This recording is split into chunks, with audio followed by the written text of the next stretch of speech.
They say this mountain can't be moved. They say these chains will never break. But they don't know you like we do. There is power in your name.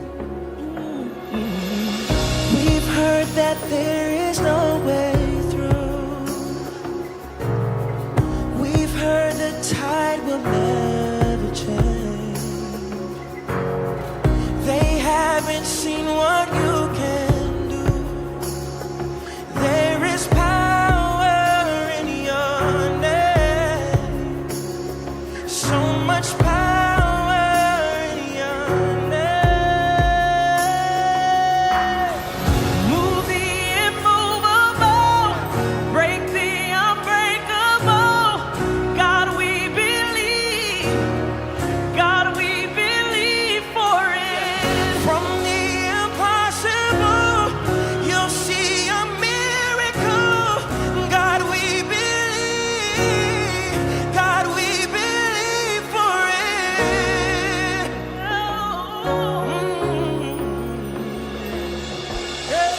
We know that hope is never lost.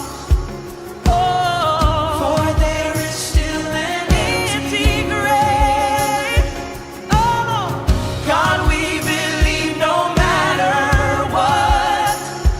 There is power in your name. So much power in your name. Move the immovable, break the unbreakable. God, we believe. God, we believe for it. From the impossible, we'll see a miracle. God, we believe. God, we believe. God, we believe for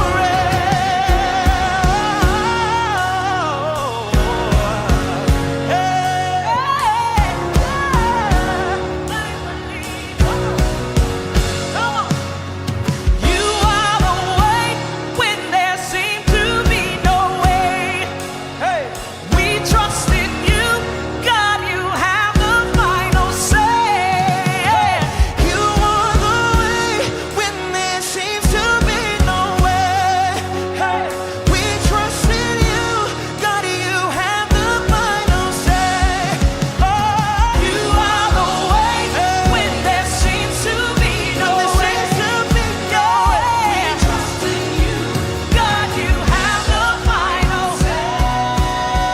Final say. Well, Joyce, you just had an experience where you were not able to do everything that you wanted to do. How about anything? Fair enough to say. And we do have times like that in life that we're just, whether it's physically or for other reasons, not able to do what we really want to do, what we're used to doing. You know, it may be because of age or an injury or just a situation, a circumstance. So we're just going to have a real good talk on how do you deal with that, because it's not easy when the world seems to be going on and you're kind of stopped for a little bit. Well, you know, Ginger, everything really boils down to attitude. It's like you can take an attitude, this is going to drive me crazy, or you can say, Yeah. I'm going to take this one day at a time. And Yeah. just in case there's people watching that don't know what my situation was, just real quick, I had a minor back surgery on April the 24th. It was supposed to be a 2-week recovery. Got a blood clot at the surgery site. Got in all kinds of pain. Had to go back in the next day and have a second surgery that did some damage to some of the nerves in my right leg. So I was 2 weeks in the rehab hospital getting some strength back in my right leg. When I went home, of course, it still wasn't totally strong, but it was getting a little bit better each day. However, in the process of that, I fell and broke my left leg by the ankle. Yeah. And so I really couldn't do anything. I couldn't walk on either leg. And so I couldn't, I had to wear one of these big boots that come up to your knee, and they told me, they said, we have 3 colors, gray, gray, and gray. So I said, well, I guess I'll take the gray.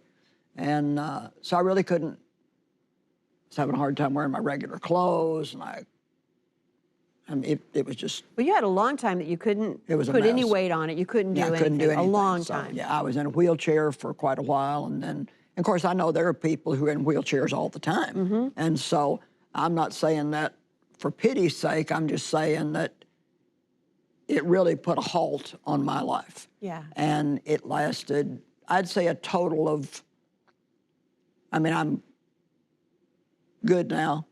Still got a little pain in my foot, little weakness in my leg, but not much. So I'm getting back to normal. I'm now obviously out and doing things. But for almost 3 months, I said I went to 3 places: the chair, the recliner, the toilet, and the bed. And that literally Yeah. was it. And that's hard. I did take advantage of the time, and I wrote a good book called Don't Overthink It, which is not available yet, so don't call us and ask for it. It won't be out for a couple of years. But couple of things. One, I really, from the beginning, told the Lord, I want to do what I teach other people to do in situations like this. It was very important to me that I behave the way that I would tell somebody else to behave in that situation. So, right from the very beginning, I set myself to believe that all things work together for good to those who love God and are called according to his purpose. And I mean, I didn't get into the why.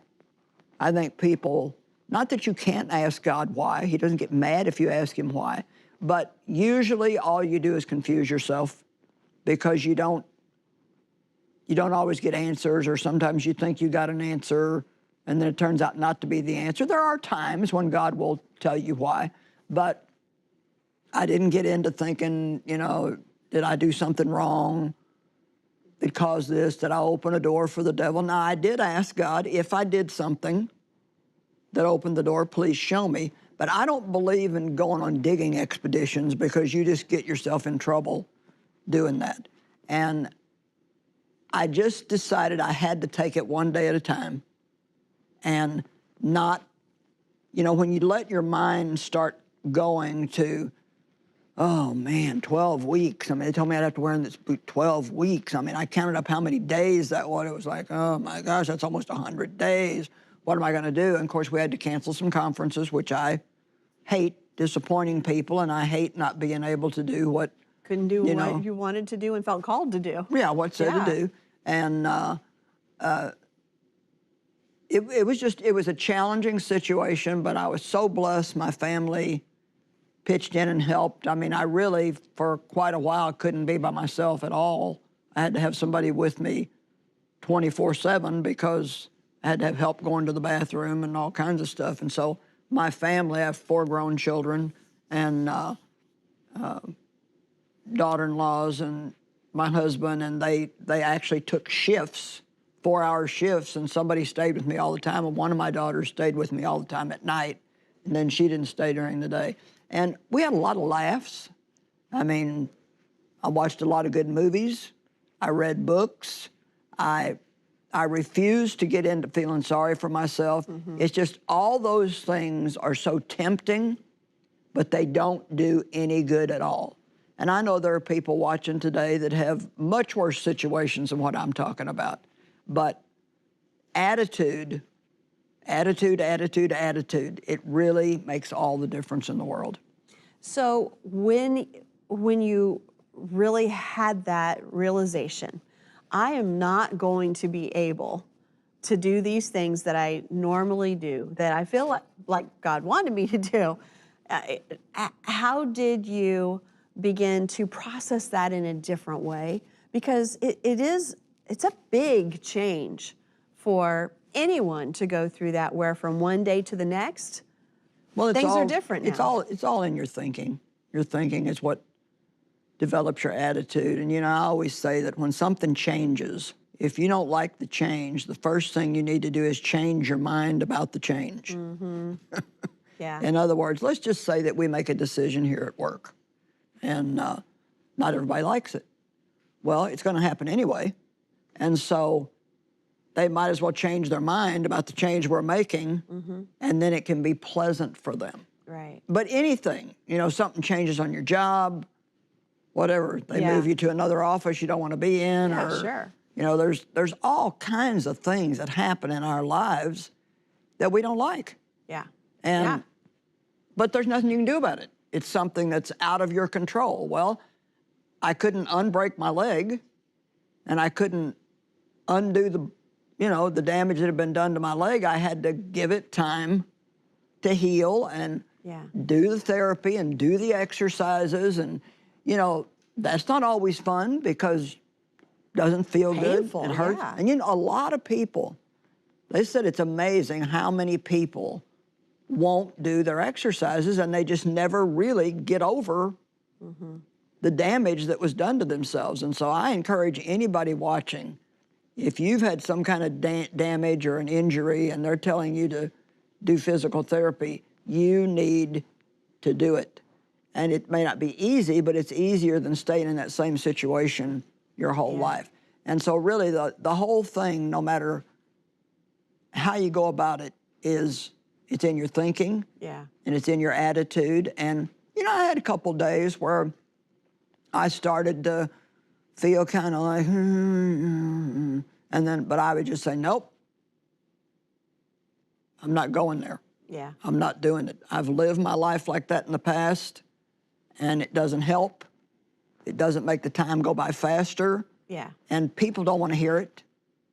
You know, Yeah. they really, Well- it's not that people don't have empathy for you, but nobody wants to hear somebody complain all the time and grumble all the time. We all have to course correct. Yeah. It was interesting because you had shared some of this story, and then a couple days after called me and said, right after I said what a great attitude I had, I started having, you know, the glimpses of not such a good attitude.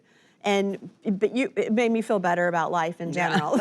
But you had to see it and course correct, make a decision. What am I going to do different so Well, the that devil this doesn't loves continue? it.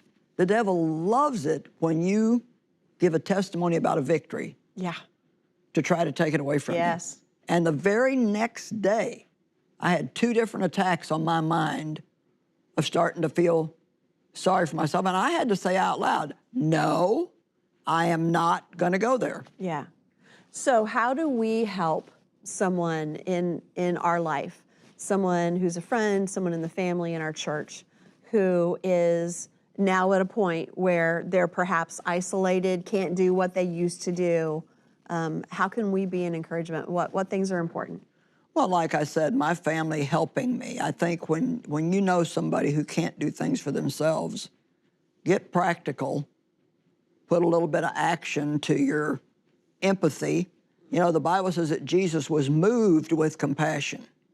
And so people that are like That's that. really good. He didn't stand still with it. Yeah. Real compassion. Yeah. You know, it's one thing to just feel a little sorry for somebody, but when you have real compassion on somebody, you're going to help them. Yeah. And so ask them what you can do for them. Is there something I can do for you? You know, if they can't go out, I mean, I had people cooking for me. I got lots of flowers. I got lots of people praying for me. Pray for people. Let people know I'm praying for you. I had somebody text me just this morning and said, I'm still praying for you every day. How are things going? Well, Yeah. I believe that it wasn't just my decision to have a good attitude.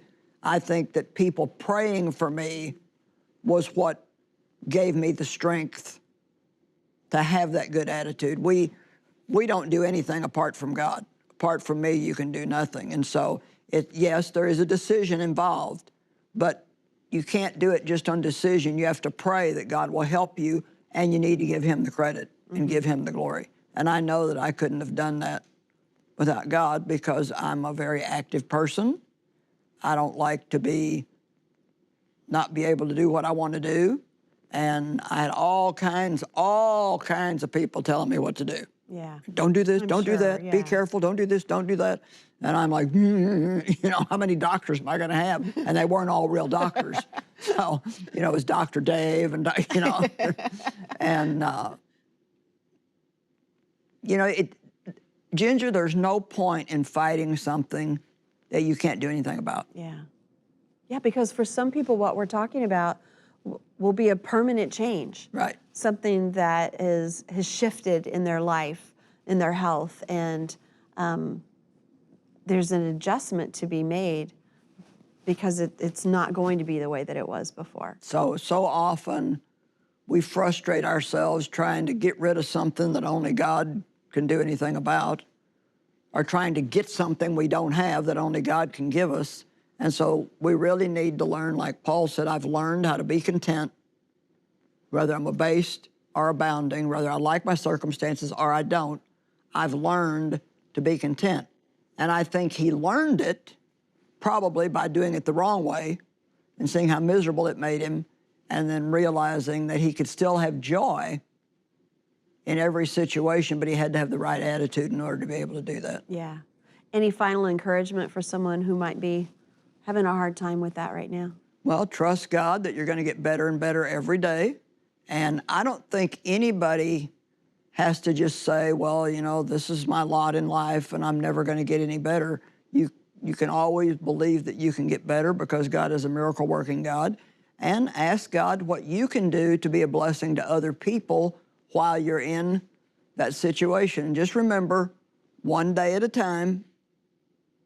Don't take it all in big, you know, chunks. Just look at it one day at a time, and God gives us our daily bread. Give us this day our daily bread doesn't just mean what we're going to eat. It's talking about what we need for every day. Yeah. Sometimes getting better means seeing the goodness of God That's right. where you are. Yeah. Amen. Thank you very much. You're welcome.